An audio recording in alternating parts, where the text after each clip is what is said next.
Selamat datang di podcast Kecak, keseruan cerita pajak.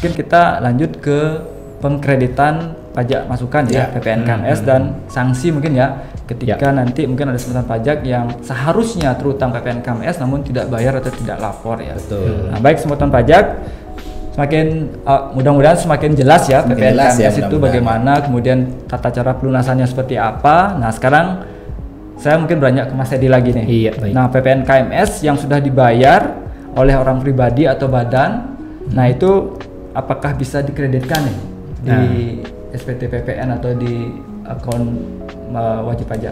Ya, baik Beli Pandu dan teman-teman pajak semua. SSP yang sudah atas pembayaran PPN KMS yang sudah disetorkan itu merupakan dokumen tertentu yang kedudukannya dipersamakan dengan faktur pajak.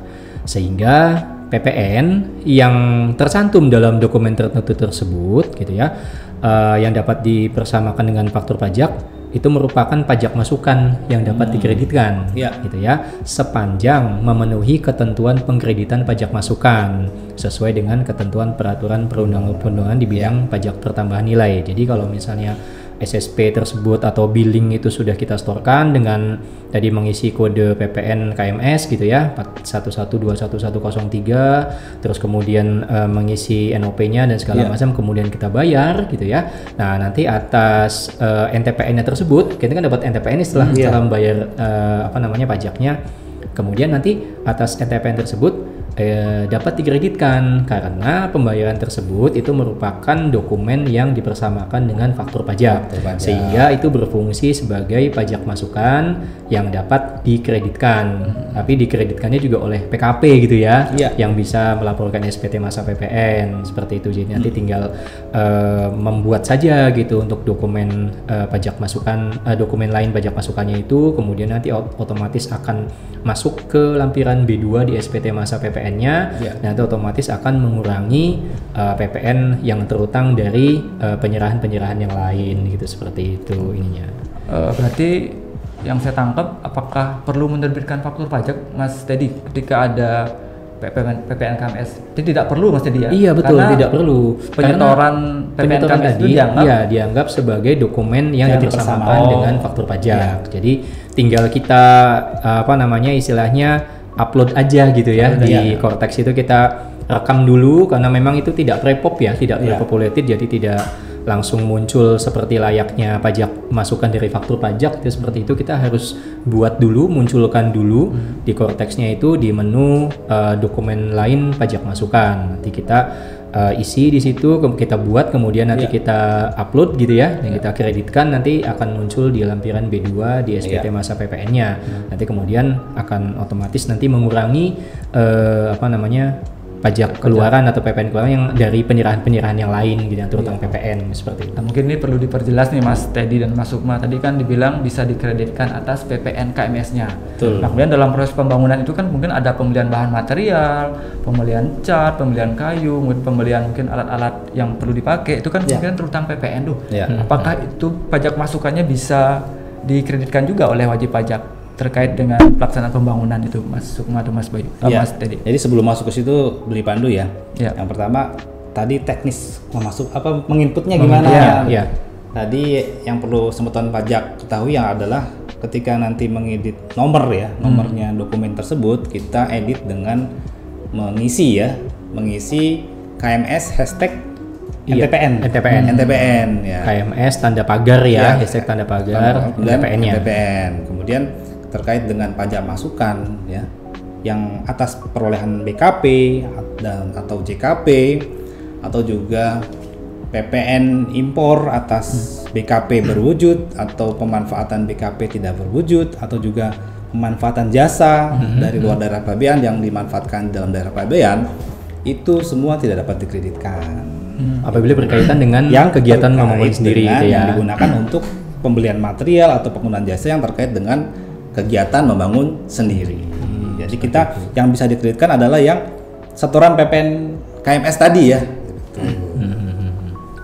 Nah baik, tadi kan mungkin biar satu segmen dulu. Ya. Tadi Mas Teddy udah menjelaskan bagaimana cara pelunasannya. Nah ketika mungkin Semeton Pajak sudah menyetorkan PPN KMS-nya itu, apakah sudah selesai itu kewajibannya atau ada kewajiban lainnya Mas Sukma? Baik, Beli Pandu dan juga Semeton Pajak, orang pribadi atau badan yang telah melakukan kegiatan bangun sendiri ya wajib melaporkan penyetoran PPN KMS tersebut ya dengan ketentuan seperti berikut. Yang pertama adalah apabila orang pribadi atau badan tersebut adalah PKP, maka wajib ya melaporkan PPN KMS itu di dalam SPT-nya. Ya, kemana? Ke kantor pajak, berarti lewat Kortex ya. Kemudian yang kedua, apabila bagaimana kalau orang pribadi atau badan tersebut bukan PKP, maka ketika orang pribadi atau badan itu telah membayar, maka saat itu juga dianggap telah dilaporkan. Sudah dilaporkan. Jadi tidak ada kewajiban pelaporan untuk orang pribadi, badan yang non PKP. Cukup bayar saja. Cukup bayar saja sudah dianggap sudah otomatis dianggap sebagai jadi, pelaporan. Disederhanakan pelaporannya. Dianggap tanggal bayar adalah tanggal lapor. Ya, jadi mungkin perlu dicatat oleh Semeton Pajak semua.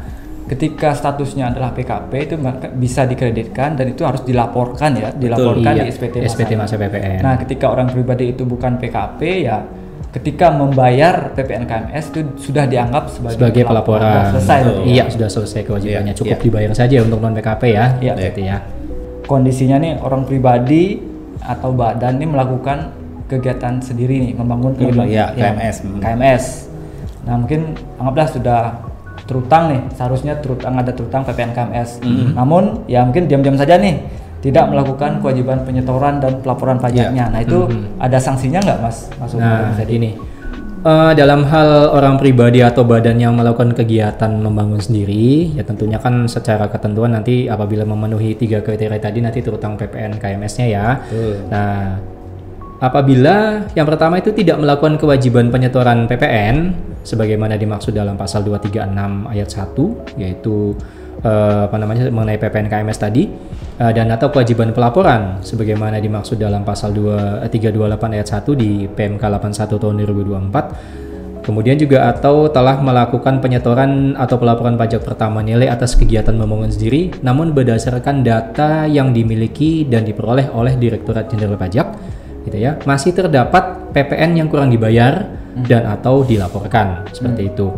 Kemudian kepala kantor pelayanan pajak yang wilayah kerjanya meliputi tempat tinggal atau tempat kedudukan wajib pajak orang pribadi atau badan yang melakukan kegiatan membangun sendiri gitu ya, dapat menyampaikan imbauan secara tertulis gitu. Jadi nanti dihimbau oleh kantor pelayanan pajak yang wilayah kerjanya meliputi tempat tinggal atau tempat kedudukan wajib pajak yang melakukan kegiatan membangun sendiri tersebut gitu ya. Kemudian untuk memenuhi kewajiban perpajakan tersebut gitu ya, dia akan dikirimkan surat gitu ya.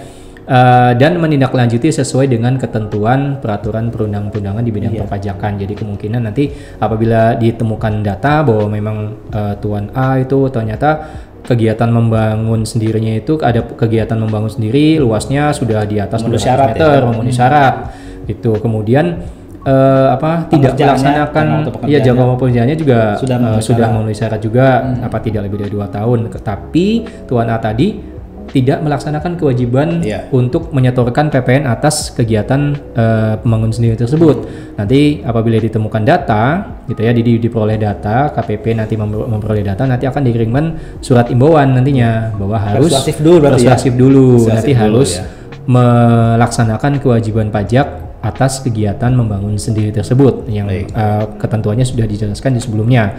DPP-nya itu dari kegiatan membangun bangunannya, kemudian dikalikan tarif efektif 2,2%, seperti itu di Pandu dan Semeton Pajak semua. Wah, lengkap sekali Mas Edi. Mungkin sebagai informasi ya kepada Semeton Pajak, mungkin kita di Direktorat Jenderal Pajak itu ada namanya AR kewilayahan ya Mas Edi. Iya, Mungkin betul. Ketika nanti Semeton Pajak ada membangun dalam kegiatan sendiri, baik itu mungkin villa, mungkin di pinggir jalan atau ada membangun rumah kos-kosan atau membangun gudang, nah mungkin akan ada pemantauan ya oleh rekan-rekan dari AR kewilayahan ya. Nah, ketika nanti tidak melaksanakan kewajiban PPN KMS, nah kemungkinan itu nanti datanya akan masuk ke kantor, mungkin akan dihimbau ya seperti yang tadi.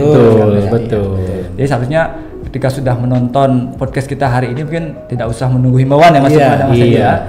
Jadi Semeton Pajak semua sudah bisa mengira-ngira nih ukuran bangunannya berapa, kemungkinan tarifnya berapa, DPP-nya berapa ya. Kalau memang seharusnya terutang PPN KMS, mungkin kita himbau untuk segera ya. Segera dan laporkannya aja tanpa harus menunggu adanya himbauan dari kantor pajak. Betul. Baik, Semeton Pajak, seperti yang sudah kita bahas tadi lengkap, mulai dari definisi, ruang lingkup, kemudian juga sudah dijelaskan juga mengenai tarif dan sampai DPP. Nah, mungkin ada hal lain lagi mungkin Mas Sukma yang mau disampaikan ke Semeton Pajak semua yang hadir hari ini. Iya, tadi kalau misalnya orang pribadi atau badan tersebut yang melakukan kegiatan KMS tapi sudah memenuhi syarat ya, sudah wajib membayar PPN KMS yang sesuai dengan ketentuan PMK 81, tapi belum punya NPWP nih. Nah, maka nanti akan diterbitkan NPWP secara jabatan. Oh, berarti diterbitkan secara jabatan oleh KPP berarti? Betul, oleh KPP. Ya. Nah, mungkin biar Semeton Pajak lebih clear atau lebih paham terkait ini, mungkin kita memberikan contoh kasus Mas Sukma ya. Iya. Nah, mungkin saya coba berikan contoh kasus. Nah, ini ada contoh kasus, ini sebagai contoh ada Pak Doni mungkin ya, membangun rumah sebesar 200 meter persegi. 200 meter ini ya.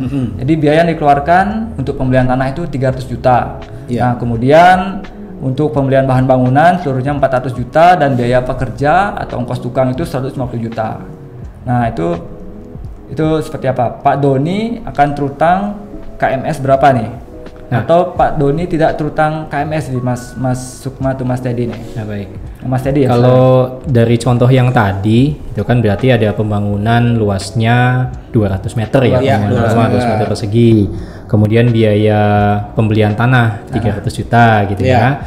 Kemudian ada pembelian bahan bangunan juga untuk membuat bangunannya itu 400 juta dan juga untuk upah pekerjanya 150 juta. Jadi total semuanya itu adalah 850 juta ya, betul seperti itu ya. 300 ditambah 400 dan 150.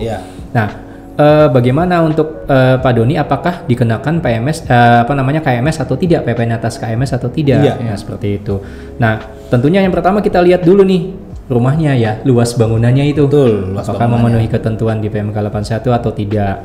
Nah, di sini Pak Doni itu terutang PPN KMS gitu ya, terutang PPN KMS, yaitu tarifnya 2,2% dikalikan 400 juta ditambah 150 juta. Nah, kenapa seperti itu? Karena untuk biaya perolehan tanah itu tidak dijadikan dasar pengenaan pajak seperti itu ya. Jadi 2,2% dikalikan 550 juta sehingga timbul PPN KMS yang terutang adalah 12,1 juta. Seperti itu. Jadi tidak perlu untuk memperhitungkan biaya perolehan tanah. Cukup untuk memperhitungkan biaya perolehan material untuk bangunan dan juga upah pekerjanya gitu, seperti itu. Betul. Itu untuk penghitungan ini ya. Kemudian kita bicara lagi untuk contoh kegiatan membangun sendiri yang dilakukan secara sekaligus atau bertahap. Misalnya gini, yang contoh untuk membangun sendiri yang dilakukan secara sekaligus gitu ya. Tadi ini Pak Doni lagi nih contohnya nih. Membangun sendiri rumah tinggal gitu ya, contoh seperti itu. Pembangunan tersebut dilakukan secara sekaligus gitu ya. Mulai pada bulan Juni 2025 dengan luas 50 meter persegi seperti itu. Nah, bagaimana ininya untuk pembangunan bulan Juni 2025 itu seluas 50 meter persegi? Tentunya untuk pembangunan yang dilakukan pada bulan Juni 2025 itu tidak dikenai pajak pertambahan nilai karena luas bangunannya masih kurang dari 200 meter persegi seperti itu. Walaupun 50 meter itu mungkin menghabiskan biaya berapa miliar gitu ya, tapi karena memang luasnya itu mewah tuh, miliar luasnya itu belum mencapai 200 meter, jadi ya belum dikenakan untuk PPN KMS seperti itu. Berarti ya. Batasannya itu adalah luas ya, jadi tidak ada batasan bukan nilai bangunan. Iya, ya? nilai bangunan jadi tidak ketika ada. mungkin ada bangunan luasnya cuma 150 meter, tapi bangunannya itu bahan-bahannya mewah nih, nilainya gede sekian miliar, berarti tidak ada batasan. Misalnya rumah nilai di atas 1 miliar kena PPN KMS, nah itu nggak ada berarti Mas Umar ya. Nilai nggak ada. Yang tetap Seperti digunakan itu. adalah Luas. mulai 200 Luas. meter persegi Betul. seperti itu ya. Kalau batasan nilai itu nggak ada, berapapun Betul. nilai bangunan itu nggak ada. Kemudian ada contoh yang keduanya lagi, misalnya ini Pak Dwi membangun sebuah rumah tinggal nih, bangunannya rumah tinggal sama seperti yang tadi. Kemudian pembangunan tersebut dilakukan secara sekaligus gitu ya, mulai bulan Juni 2025 dengan luas 200 meter persegi, seperti itu. Nah, kalau dengan kasus ini, itu atas pembangunan rumah tinggal tersebut, itu dikenai pajak pertama nilai atas kegiatan membangun sendiri tersebut, karena memang sudah mencapai batasan dengan luas 200 meter persegi. Meskipun luas bangunan 200 meter tersebut, biaya perolehannya rendah gitu ya, seperti itu ya, tapi karena memang luasnya sudah 200 meter persegi, oleh karena itu merupakan suatu objek yang terutang PPN kegiatan KMS. Membangun sendiri gitu, seperti itu. Jadi nanti Pak Dwi berkewajiban untuk membayar PPN KMS gitu ya, dengan tarif efektif sebesar 2,2% dikalikan dengan biaya untuk mendirikan bangunannya, tidak termasuk biaya perolehan tanah, nanti harus disetorkan oleh Pak Dwi sendiri dengan menggunakan akun Cortex gitu ya, membuat billing di Cortex. Jadi nanti Pak Dwi juga setelah mengetahui bahwa terutang PPN atas KMS-nya, jadi perlu untuk melakukan aktivasi akun Cortex-nya gitu ya, seperti itu, agar bisa membuat billing di Cortex-nya gitu, seperti itu ya. Gitu. Mungkin satu contoh lagi ya Mas Ukma ya, terkait dengan kegiatan membangun sendiri yang dilakukan secara bertahap mungkin ya Mas Ukma ya. Ya, silakan. Ya mungkin di sini ada contoh mungkin ya, saya berikan mungkin Pak Adi membangun sendiri sebuah gudang dengan luas 120 meter persegi. Iya. Nah, kemudian untuk menunjang kegiatan usahanya, pembangunan tersebut dilakukan secara bertahap nih Mas Ukma. Dengan rincian luas, mungkin tahap pertama Juni 2025 itu baru 50 meter persegi. Nah, kemudian sempat vakum, kemudian dilanjutkan lagi 6 bulan setelah tahapan pertama itu dilanjut lagi pembangunannya. Kemudian dilanjutkan lagi 70 meter persegi lagi. Jadi totalnya 120 meter persegi. Nah, itu terutang PPN KMS atau tidak itu Mas Ukma? Ya, kalau dari sisi tenggang ya, kita lihat di situ tenggangnya adalah jangka waktu 6 bulan ya. 6 bulan. Iya, 6 bulan. Kalau dari tenggang itu satu kesatuan tuh pembangunannya. Dianggap satu kesatuan berarti. Betul, dianggap sebagai satu kesatuan. Kemudian kita lihat dari luas sekarang. Kalau kita lihat luas yang pertama itu adalah 50 meter persegi. Yang tahap kedua adalah 70 meter persegi. Kalau dari luas ini tidak memenuhi syarat KMS. Sehingga walaupun dari satu kesatuan tapi luasnya itu masih kurang, maka tidak wajib membayar PPN KMS. Mungkin beda halnya kalau misalnya yang pertama itu 50 meter persegi, kemudian yang kedua itu 250 meter persegi. Nah, itu mungkin lain lagi ceritanya Mas. Luas sudah lewat tuh dari 200 meter persegi ya ininya. Nah, itu berarti terutang PPN atas kegiatan membangun sendirinya. Mungkin dari jangka waktu memenuhi, kemudian dari segi luasan juga memenuhi, berarti terutang PPN KMS. Iya, seperti itu. Mungkin ada contoh lagi Mas Ukma? Ditambahin lagi mungkin contohnya? Contoh satu lagi ya mungkin? Iya, Pak Erik ya, mungkin contohnya adalah Pak Erik membangun sendiri gudang luasnya ya 300 meter untuk menunjang kegiatan usahanya. Nah, pembangunan gudang tersebut dilakukan secara bertahap juga nih. Nah, kemudian bulan Juni 2025 seluas 100. Nah, kemudian di bulan Januari 2026 nih, setahun kemudian ditambah lagi nih perluasan.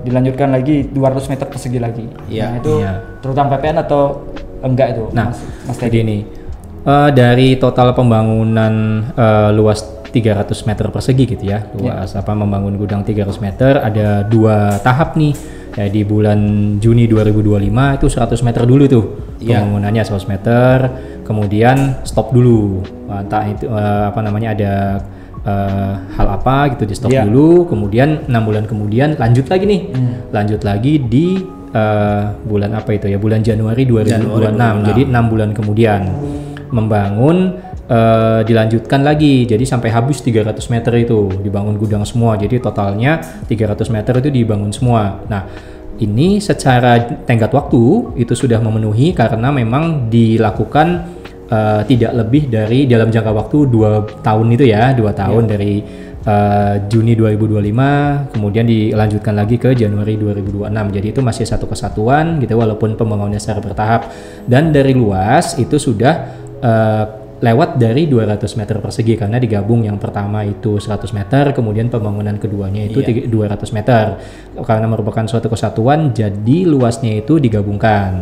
Makanya secara total itu sudah lewat dari 200 meter persegi, makanya itu terutang untuk PPN atas kegiatan membangun sendiri. Ya. Nah, kemudian ini Pak Erik setelah memang mengetahui kewajiban untuk membayar PPN atas kegiatan membangun sendirinya, kemudian Pak Erik harus melakukan aktivasi akun Cortex apabila memang belum aktivasi untuk akun Cortexnya. Nanti akun Cortexnya silakan diaktifasi, kemudian nanti setelah bisa login ke Cortexnya, nanti tinggal membuat billing gitu ya, membuat billing untuk membayar PPN atas kegiatan KMS-nya. Ya ini dengan catatan memang Pak Erik non PKP gitu ya, seperti misalnya bukan pengusaha kena pajak.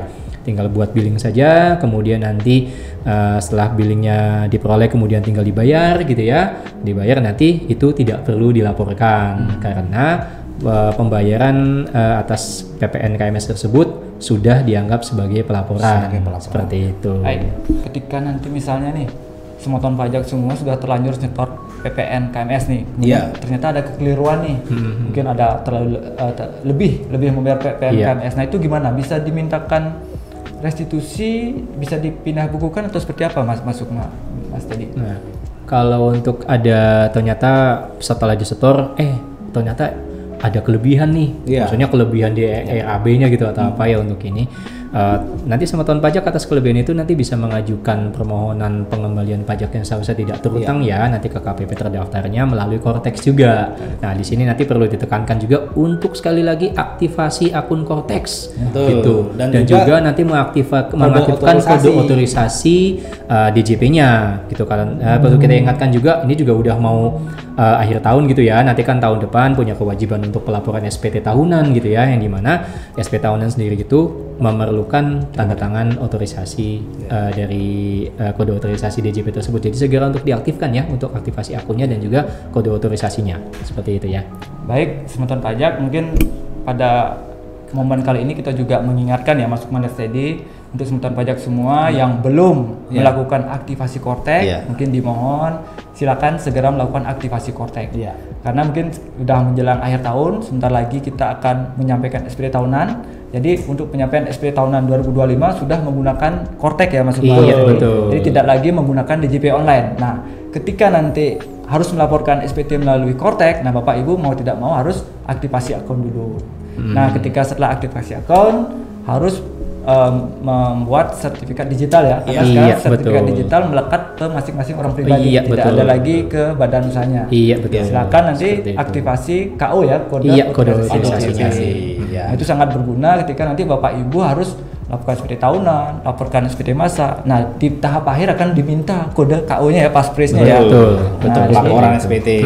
Jadi pada kesempatan kali ini kita juga himbau kepada Bapak Ibu, silakan nanti diberitahukan kepada rekannya mungkin yang belum melakukan aktivasi, belum melakukan aktivasi KUDJP, silakan melakukan aktivasi. Nah, mungkin ada lagi mungkin Mas Sukman ya, mungkin kalau ada wajib pajak, nah mungkin ada yang bertanya kalau mau melihat cetakan NPWP di mana ya. Nah mungkin untuk wajib pajak yang mau melihat NPWP mungkin jarang ya sekarang dicetak langsung. Silakan nanti dicetak langsung di menu Cortex-nya masing-masing ya. Namanya kartu elektronik. Elektronik di menu portal saya dan dokumen saya. Nanti kemudian klik tanda refresh-nya itu, kemudian nanti geser ke kanan kalau ada tulisan kartu NPWP, kemudian nanti generate gitu ya. Generate dokumen gitu atau hasilkan dokumen, nanti tinggal diklik, kemudian setelah diklik nanti bisa diunduh, nanti masuk ke email. Baik, semoton pajak, terima kasih atas penjelasan dari Mas Sukma dan Mas Teddy yang sudah panjang lebar dari definisi, ruang lingkup, tarif, sampai DPP dan cara pelunasan sampai pelaporannya ya. Kami ucapkan terima kasih banyak juga kepada semoton pajak yang telah hadir, telah menyimak edukasi kita pada siang hari ini. Semoga informasi yang tadi kami sampaikan dapat bermanfaat bermanfaat. dalam rangka pemenuhan kewajiban khususnya terkait PPN kegiatan membangun sendiri ya. Nah, jangan lupa untuk selalu mematuhi ketentuan peraturan perpajakan dan jangan lupa juga follow akun medsos kami. @pajakbali, kemudian ada Instagram, kemudian ada YouTube juga. Nah, atau ketika nanti Semoton Pajak mungkin ada pertanyaan terkait dengan perpajakan, silakan nanti bisa menghubungi via WA helpdesk kami ya. Nanti untuk nomor WA helpdesk kami ada di bio di Instagram kami. Baik. Jangan lupa untuk Semoton Pajak untuk terus memantau akun medsos kami karena kami akan lakukan kegiatan edukasi lagi terus berikutnya edukasi dengan topik lainnya Mas Edi dan Mas Edi ya. Kami mohon pamit undur diri.